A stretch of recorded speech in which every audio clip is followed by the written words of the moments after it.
I do need to start where Honorable Madlala was, not with the Eastern Cape. In fact, let me just clarify so that the Eastern Cape colleagues understand. So when we had the OR Tambo District Municipality here in March and the SIU had been trying to meet with OR Tambo District Municipality, and they were not securing a meeting for some reason.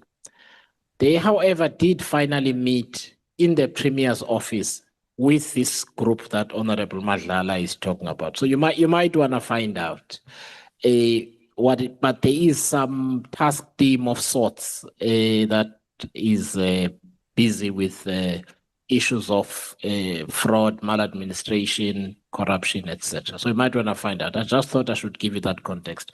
What I wanted to ask, and Advocate Bell, please bear with me.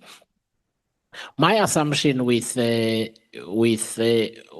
beginning of cases that have been investigated, so in other words, it wasn't somebody hitting someone with a rock in the head and then you have to arrest them there and there, and then you investigate later. The DPCI or IDEC or whoever investigate the matter and satisfy themselves that they are now ready to kick off the process.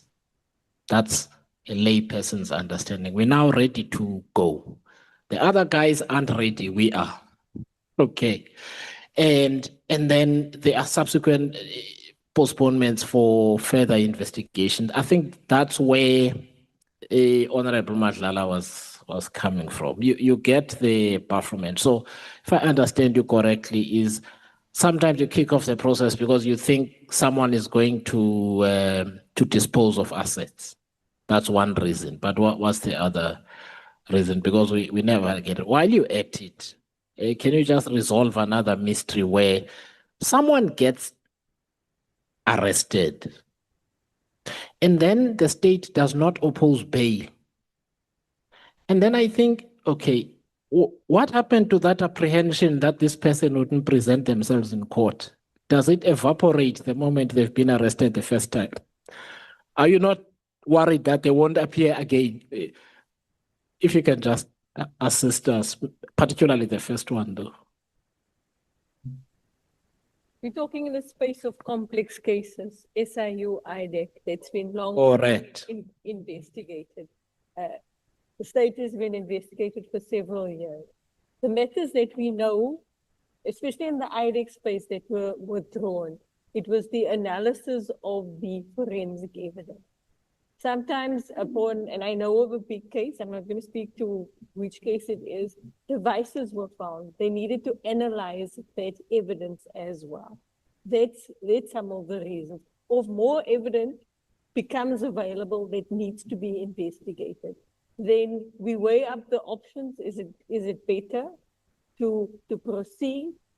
But if the trial date is allocated, we can't say we're still investigating. It's better than to ask for a postponement, finalize the investigation so that you don't investigate while the trial is running.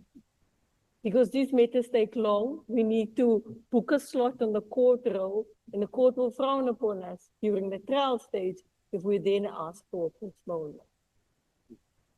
Thank you for the bail question. It always comes up. And I'd like to clarify this. In all our engagements and in Bezos, we ask about bail. Firstly, the intention of bail is not an indication of guilt of a person. It is to secure attendance at court. That's where I am. Here's my question, so you get me correctly. I get you correct, but you also said the wider public is looking, and we need to educate, and it's at that level that I'm speaking to the wider public as well. So you want to know in cases where we don't always oppose bail. The idea is can we ensure that you return to court? I think you didn't quite get me. Okay. Can I try again? Fresh, please. Okay.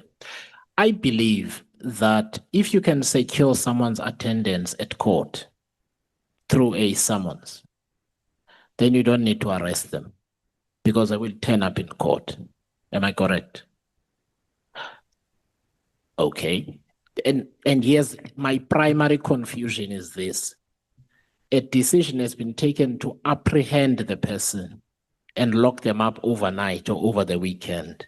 And then on Monday, the authorities do not oppose bail. My understanding is that the reason you arrested them is that you believed they would not turn up in court if you asked them to turn up in court on Monday. So what happens to that apprehension that they wouldn't turn up the moment they've now appeared in court? I'm asking as a layperson. I'm trying to understand the logic of this. We look at the seriousness of the matter, the complexity of it. We want to attach certain conditions to you appearing as well, not interfering with witnesses, not coming into a specific area, things like that. And arrest isn't always effect over a weekend. Often we would tell some of the accused, you're going to be arrested, you'll be processed, appear in court before. It's not in all matters that this happens. You still haven't answered me, and I'm not fighting. Let us assume it's actually the person was arrested at 7 p.m. and they are appearing tomorrow morning at 8. That the principle stands. What were you worried about between yesterday and this morning that you are no longer worried about the following morning, that for their next hearing they will not abscond? That's my question. If the reason for arrest is to ensure attendance at court, that apprehension that they won't attend must be informed by being a flight risk, or whatever the case is. What I'm just trying to understand is, I never quite understand why the person was locked up and then the next day the state doesn't oppose bail anyway. Because then due processes were followed with the police, the fingerprints need to be taken, all of that. It's the complexity of the matter we decide whether to oppose bail or not, and the seriousness of it. And flight risk, as you point out, is indeed one of those considerations. I'm just addressing, but it's fine, let's leave it. I'm just addressing the locking up, not the bail. Anyway, I'm happy that the General Nkosi is here, unless you wanted to weigh in on this matter, because my next set of questions is actually for General Nkosi. Yes, no, I just asked to add on the reasons for postponements, but I see the numbers gone. No, it will still go on the Hansard, so please address it. Yes. We've done the analysis of checking what are the top reasons for postponements. And I'll speak specifically in the context of the SCCCs, the Specialized Commercial Crimes Courts. And the top reasons for postponements, it's at the defense instance. It's for the accused requesting postponement to get a legal representative, to change a legal representative, to make representations, and it's all of them. It's to consult with the legal representation. So the top 5, all of them are at the instance of the defense. And if you do top 10, you will find that some is court, some is the defense, but the prosecution's reasons are, there are instances where it is at our instance, but it is far lower percentage-wise. So the top reasons we know, we've done the analysis. No, thank you. Thank you very much. That will be recorded accordingly. So, General Nkosi, you mentioned earlier the need for DPCI members to get a security clearance. How long does that take, generally speaking? Yeah, it takes quite a long period before we get our security clearances. And it is done by our sub-crime intelligence. But yes, indeed. And what is a bit tricky with the security clearances is that it lasts for a period of 5 years. So the backlog never ends. And the requirement for security clearances is not only within the DPCI, also the greater subs, they need to have the security clearances, but also it also affects our employment of senior managers in the DPCI from brigadier upwards, because we don't confirm your appointment until you can successfully negotiate a security clearance. Thank you. Right. No, thank you. So there's a reason I'm asking this question is because one of the things we've placed on the presidency's in tray is clearing that backlog, which is why I'm asking how long it takes. I mean, you don't need to give me an exact time, but I do need to understand the length of the delays you are experiencing. Because firstly, you've got a high vacancy rate. You said how many roles are funded now? Over 3,500 3,000. estimate, Chair. Estimate funded, Yes, Chair. but they're vacant. Well, Or you've got 3,500 funded. How many of those are vacant? Do you? It's or that I'm just worried because we did the calculations and presented the tables. I don't have the actual number. okay. Chair. That's fine. Okay, so that's why I'm asking. So can you approximate how long it takes? Is it months? Is it weeks? Yeah. Okay. Chairperson, we've got different levels of clearance. You've got the confidential clearance, of which I believe that can take months. I just presume because I'm not within crime intelligence. But the actual one that we want, the top secret clearance, the process, it's a process where they will interview your references, do background checks, and I'm just looking for the length of time. 1 year, Chair. It can take up to a year. Because of the Approximately majority a of the year to people. get it, so which I think is just unacceptably long. Firstly, okay, so that's the first thing. The second thing is with the experience of what we've seen at the commission, do you believe your counterintelligence measures are effective on your senior officer and general staff corps?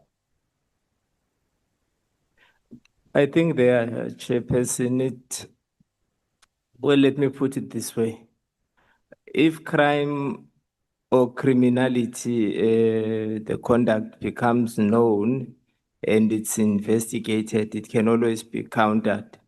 But where we now as investigators utilize mainly counterintelligence is to protect our unconventional investigations. And obviously we're assisted by crime intelligence, and we've seen that it does work because they are able to identify associated risks before, and we are able to mitigate that. But indeed, the commission is assisting us to identify several gaps that needs us to address. Okay, so that we don't have a long conversation. So let me just share my observation with you, my thesis. I think your counterintelligence measures are almost completely ineffectual. Let me explain why. When you've got a general staff being friends and so-called brother with someone who's known to be involved with organized crime, your counterintelligence division in the SEPs must pick that up. Surely must. When people get unexplained deposits in their accounts, their lifestyle is out of sync with how much they earn. Your counterintelligence should tell you that this person is a risk. Certain types of behaviors are risks. Somebody with a gambling problem is going to be a risk because they're always desperate for money because they gamble and that kind of. So that's where I'm coming from. And the number of officers, including your head of Hawks in KZN, I think now resigned. The mere fact of existence of theirs to the point where they have to appear at the commission and we see this says to me, had there been any counterintelligence measures in place, we wouldn't be dealing with this person at the commission because you would have got them out of the system. Would that thesis be wrong? That observation, surely. You're putting me under difficult questions, Chair, but let me answer and apply my mind. Yes, it's true that our systems should be effective to a point that certain suspicious conduct gets identified. but the example you give about casinos as an example, or maybe mismanagement of finances, or maybe the lifestyle raises questions. Those are some of the reasons that security clearances are being denied. But it should then be picked by the vetting system and our colleagues who are responsible for that. But I agree with you. That's why I was saying we have seen that we continuously identify these gaps that needs us to address. Thank you, Chair. Okay, so do you have, and I won't ask what is in it, do you have a continuous integrity evaluation mechanism within the SAPS and DPCI? Because DPCI is within the SAPS in a sense, right? Do you have that? And how often is it applied? Okay. No, thank you, Chairperson. We do have integrity measures within the DPCI, and they include, amongst others, polygraphy testing on specific incidents, and further, I don't know whether you call it alcohol testing, but we do have systems, and we do have a team that is employed. We do have a section in the DPCI which we call integrity section. So it coordinates the security clearances, it coordinates the integrity testing, it coordinates the declaration of finances. So we do have, Chair. Okay, but I suppose then it probably doesn't work as effectively as it's supposed to. And I'm asking you, aware that the majority of the implicated police officers are not in DPCI in terms of what we observe at the commission. But my concern is this, and it's not just the senior officers. With what we were discussing earlier today about your uncompetitive salaries, right? You understand that is a real risk in as far as people that are under investigation, providing inducements to officers to slow walk cases and that kind of thing. You understand that there's a greater risk of that happening. And so when you see these weaknesses manifesting all the way to senior people, then it gives the impression of an organization that does not have effective integrity assessment and counterintelligence measures. That's all I'm saying. And when we deal with the police commissioner, when they come, we will ask similar questions. Certainly I will. But it's an observation that I'm making. And I think it is a risk in the fight against corruption. In as much as we will assist you as far as we can to get the resources you need to pay people better and get better people. No, thank you, Chairperson. Just to indicate, obviously, but thank you for the observation. But also on the other side, we do have thousands of our members in the DPCI, in the subs, who have proper and unquestionable integrity. It's unfortunate that when these things happen, and then it shades a very huge cloud now of everyone. But nevertheless, yes, indeed, our systems needs enhancement and improvement, because some of the things should have been prevented before they happened. Thank you, Chair. Right, thank you. And please don't understand me to mean the majority of people. I'm just saying you appear to be a high risk, because in the sense that you don't actually know how many of them engage in this kind of thing. Because if it's difficult to get a security clearance from the get-go, I would think continuously evaluating people, yeah, almost doesn't happen. Okay, so that's the one. NDPP, can I bother you with some questions relating to just give us a sense, and you don't need to get to specific cases, because we've all made observations from the big TV show up at the Bridget Mabandla College. In terms of just some of the work being undertaken, because I understand the review of cases at IDEC. However, there are similar challenges, I believe, that I've been raising with the general here. And I do want comfort without repeating the conversation that we've had, because similar concerns exist in respect of prosecutors from my end anyway. So I do want to get a sense from you of what is being done to ensure that you do not just believe that a lot of people act with integrity. You know the extent of the risk and how to ensure that in future it's lower. Thank you, Honorable Chair and honorable members. The issue of integrity has been, or integrity checks has been prioritized. And we have now commenced with the lifestyle audit of senior managers at NPA, the members of EXCO and the members of the management committee. And that includes almost all of us in the room and other senior managers. And that includes members at IDEC. At IDEC, we've also extended it to the investigators, of course. I am also a subject, as we speak, of revetting. I have a valid vetting certificate, which expires in 2028, but we are all required to go through the vetting process, and the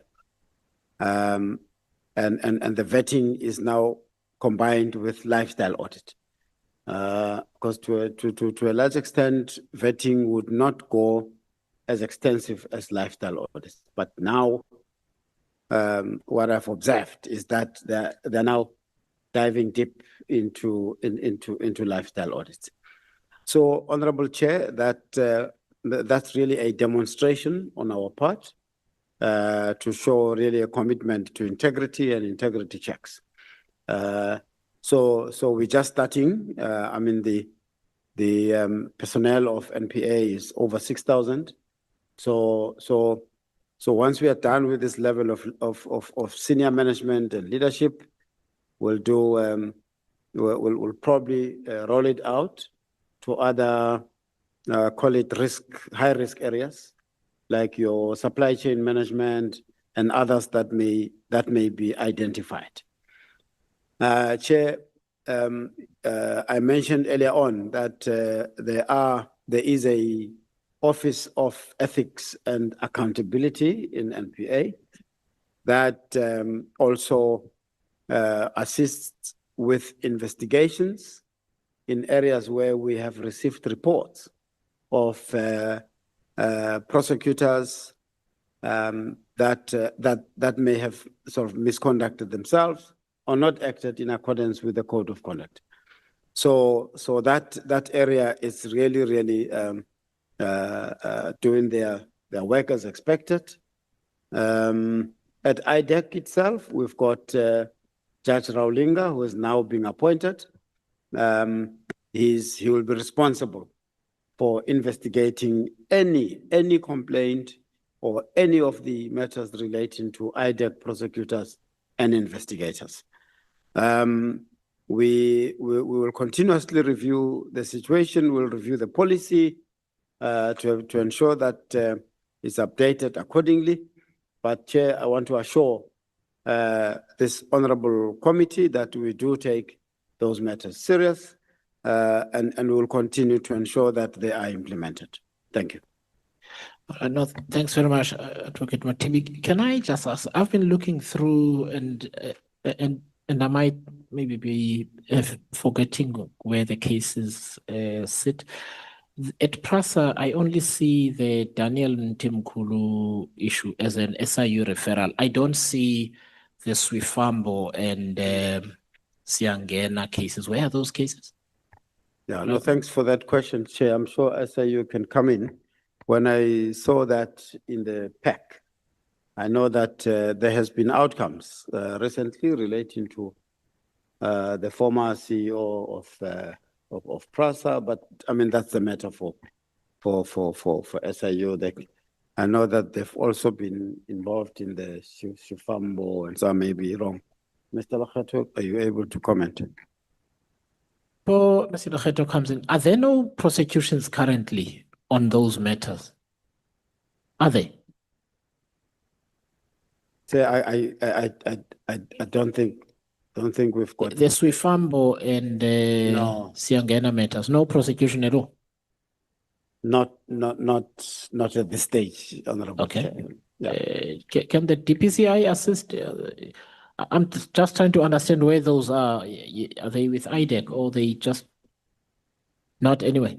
I will request Brigadier Pasi to respond, Chairperson. Thank you. Thank you, Chairperson and honorable members.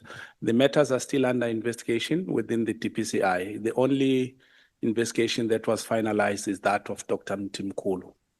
Thank you, Chair. Okay, are you able to assist us in understanding why it's taking so long? I mean, the Dr. Mtimkulu thing was interesting, but in the bigger scheme of things, it was also a nothing burger. In the sense, the guy faked his qualifications and an undeserved salary. The bigger issues are the contracts. What's the challenge with those cases? Chair, if I may, I think it's one of those reasons that were cited earlier. As you know, with the vacancy rate that is there, then there's more workload or caseload that gets into the units. In this case, some of the people who investigated initially left the directorate and new investigators had to take over. So it's one of those, because once an investigator leaves, a new one must study the case that has been ongoing for 2 or 3 years to go through all that paperwork or the evidence that is there. It takes a little bit of time. So it is some of those, and at the moment, the other delay was the appointment of the service providers that needed to be appointed to assist in those investigations. Thank you, Chair. Okay, so can I ask? I'll come back to this just now, and I'm sorry for the extended questions now. So how is the decision made around prioritization of cases in the DPCI? What criteria do you use? And General can answer as well. It's up to you who answers the question. Which cases do you go for first or resource best? I know you can't do all of them at once. Thank you, Chairperson. Well, on the concept of specialization and prioritization, in fact, all the cases are a priority. We work for the Directorate for Priority Crime. So this is just that General Mboto left now, but this shortage of investigating officers, as expressed by Brigadier Pasi, to an extent do affect the prioritization thereof.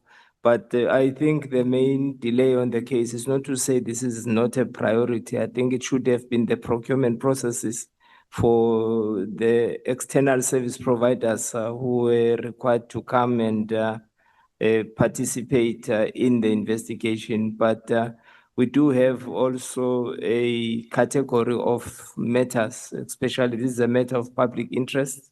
It's a matter that people want to see the results or the outcome of the investigation. So through this prosecution-guided investigation, there's that continuous engagement. So it's a priority to us, and it's also a priority to the NPA. Yeah, okay, thanks, but I don't think you've answered me. So what I am trying to understand is what is the basis of your, so you've got limited people, you've got limited resources, as we were financial resources. You also need to get external service providers. They cost money. Not all cases are the same. Some pertain to 30 million, others pertain to 2.3 billion. Right. What I'm trying to understand is, given the choices that you as management have to make, which cases are allocated first? Is it first come, first serve, or you say, look, there's 2.3 billion, there's enormous public interest, and there's significant public harm, so we're going to prioritize this case. I'm just trying to understand the method. Once you've answered that question, we are then going to apply it to this case. Yeah. Maybe Brigadier Prasa can help me with the arrangement and agreement in the case. Do you call it a case plan or case management plan? Because then that speaks both to the investigating team and the prosecuting team to say. But on the one other side, maybe just to finalize my comments, Chairperson, we have a mandate, and the mandate is influenced by different things. As an example, it's also influenced by the significance, public interest, agency, scope, and complexity, including the threshold in terms of the monetary value. So those cases, by implication, they are referred to us because they are in our mandate. We have a limited scope of choosing because the setup in the service is that cases that falls within that particular definition comes to us, but the prioritization part of a matter over a matter that goes directly now to the investigation unit. And also some of the cases are being monitored from the Office of the National Head. There are progress reports that are deposited in there. But let me rather ask the Brigadier because he's more inclined to that aspect than myself. Thank you. Thank you, Chair. Perhaps before I maybe answer that one, I must just indicate, Chair, that the more workload one has, then your investigators get stretched. As they get stretched, for instance, let me give you an example, Chair. Simple example.